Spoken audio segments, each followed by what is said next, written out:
Oh, sorry. Anyway, before we get on with the second half of the debate, don't forget to vote. Some very compelling arguments already. Tom, over to you. Thanks, Tim. Yeah, well, I'm obviously advocating the buying side of things. Interestingly, according to the Australian Bureau of Stats for 2009/10, the average weekly housing costs for an owner with a mortgage is $384.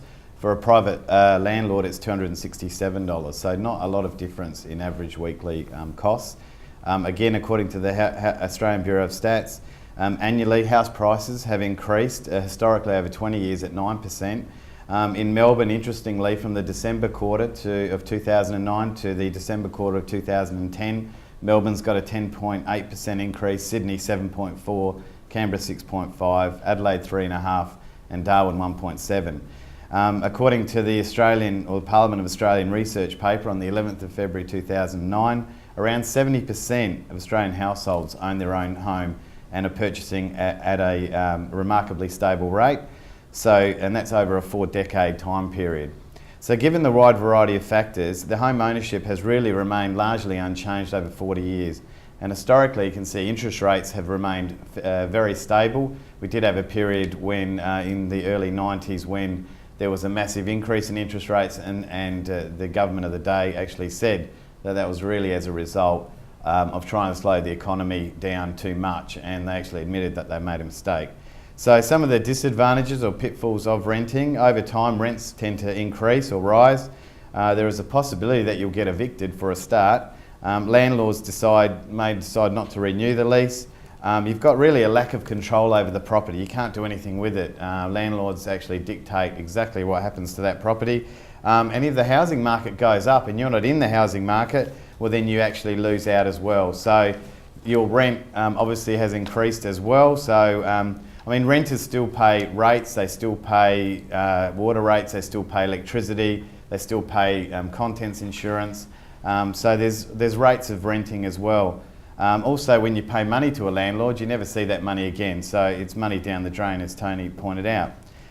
From the view of the investor, interest tax deductible on home loans and various capital works, capital deductions, depreciation. You've got all these benefits of owning a home and leasing it out if that's the case.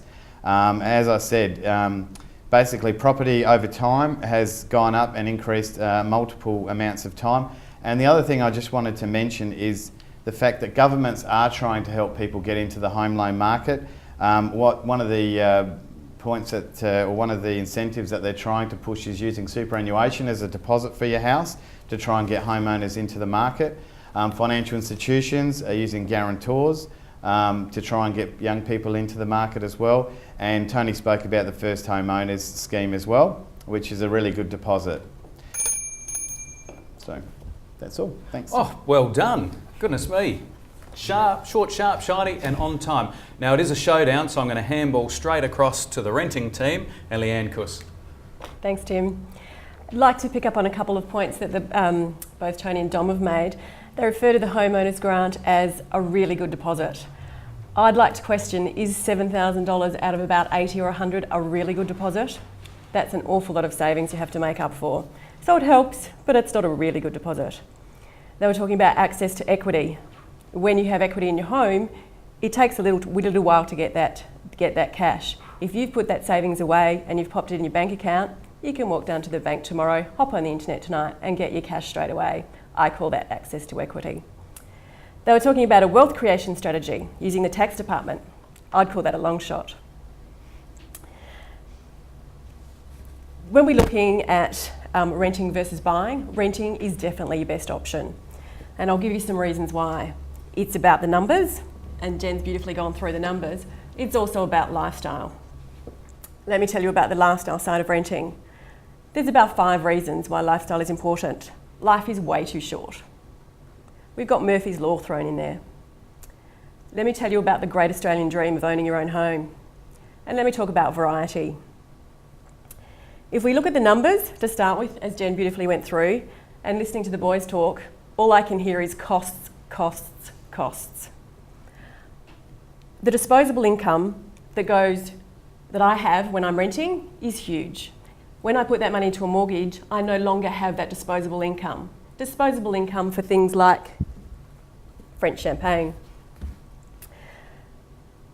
If interest rates go up, no one mentioned interest rates, if interest rates go up by 1% on the repayments that we were talking about, we're talking about an increase of around $250, $280 onto your mortgage. That's my new pair of boots. And that's not, your rent won't change. Interest rates go up, your rent doesn't change. So what we're talking about here, you don't have a disposable income when you have a mortgage, you don't have any savings, you don't have the shopping trip to Vegas. So it is about lifestyle, and renting is about lifestyle. Life is too short. We all know that. Lots of things can happen. Let's say I was 30-something. Let's say I have a great career. Let's say I'm climbing the corporate ladder and I could get posted to Melbourne, to Sydney, to Hong Kong. If I got to sell my house to do that, I've got to spend another couple of months in Adelaide with lots of costs, selling my home. If I was renting, I pack my bags and off I go. Over the past 8 years, I've changed properties 5 times. In that change, all I've done is pack up my suitcase, pack up the cat, and off we go. If I was buying, if I own my own home, there's a lot more to do. So it is about lifestyle. Renting also gives you options. It lets you choose what areas you want to live in. Murphy's Law.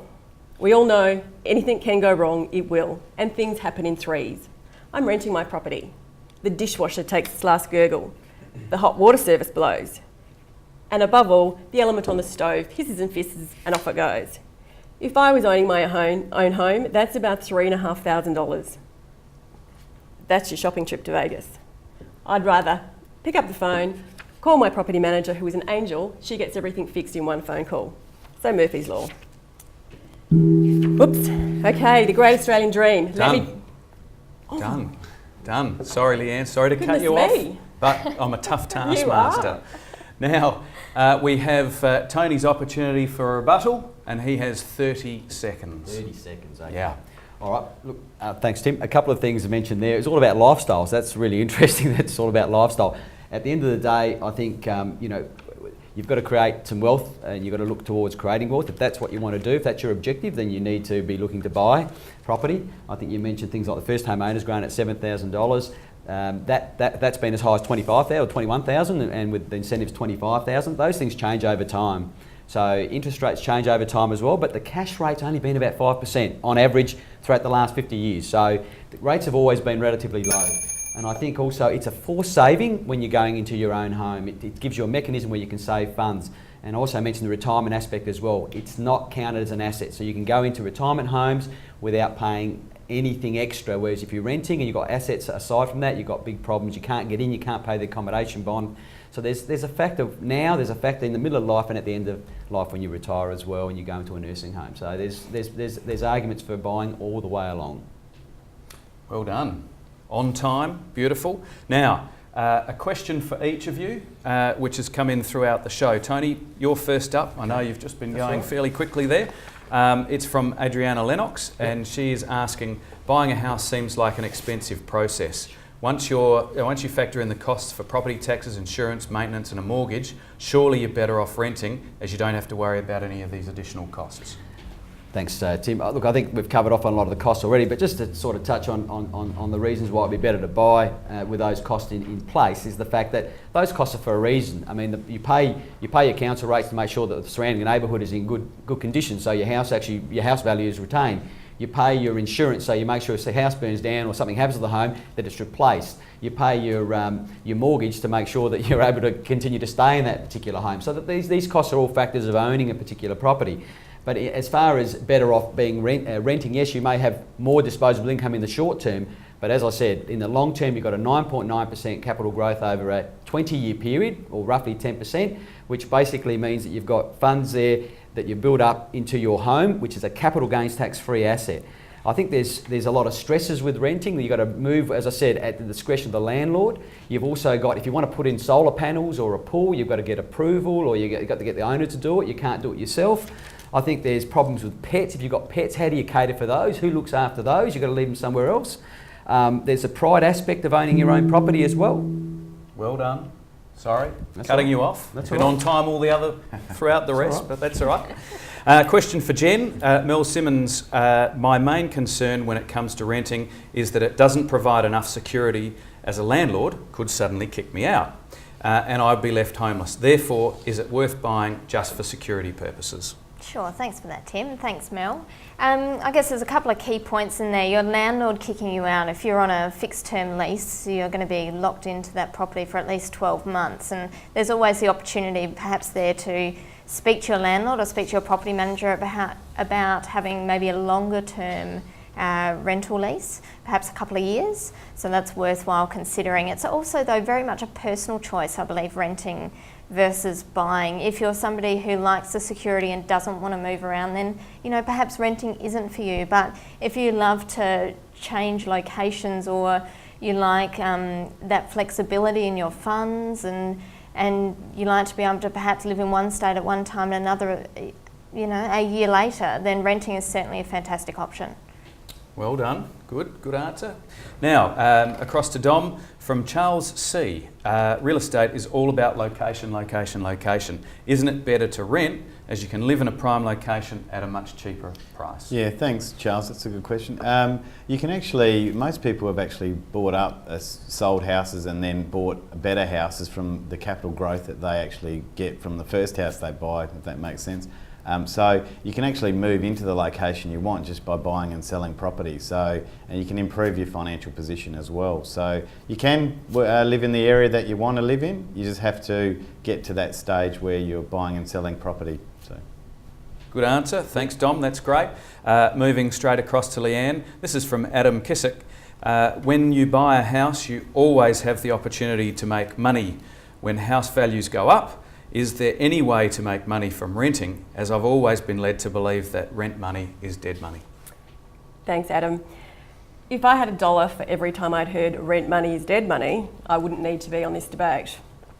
Having said that, yes, it's money you may never see again, so is the interest that you're paying on the life of your loan over 30 years. Let me get that out of the way. In answer to your question, Adam, there is a way to make money from rentals. There's a couple of options. If you're disciplined enough to put that money away that Jen spoke about, the difference between your mortgage and between the amount of money you pay in rent, if you put that into a bank account, if you added all of the costs associated with the council rates, the water bills, the maintenance on your property, you added that to the same bank account and you're disciplined enough to do that, you'll absolutely have a little nest egg at the end of that rental term. Another way to actually make money off of your rental property is to look at some of the things that the Gen Ys are doing. They might live at home with mum and dad, purchase a property and rent that out.